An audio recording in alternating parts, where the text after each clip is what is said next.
Guys অবশেষে আমি আমার পার্মানেন্ট ড্রেস আপ বানিয়ে নিচ্ছি। দেখুন, প্রথমে নেব হলো চুল, তারপরে মাঝে নেব হচ্ছে মেজ, পেছে নেব হচ্ছে পেছে।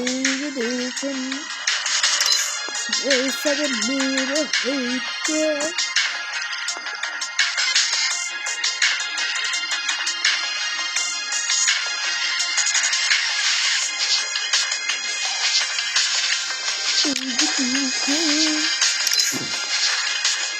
প্যান্ট নেব লুঙ্গি না সরি আমার ভুল হয়ে গেছে। এই যে আমি প্যান্ট আর জুতাটা তো আপনারা সবাই জানেনই। আমি নেব হচ্ছে হোয়াইট শুজ না সরি রাইস্টার স্যান্ডেল। এই যে দেখুন আমার পারমানেন্ট ড্রেস।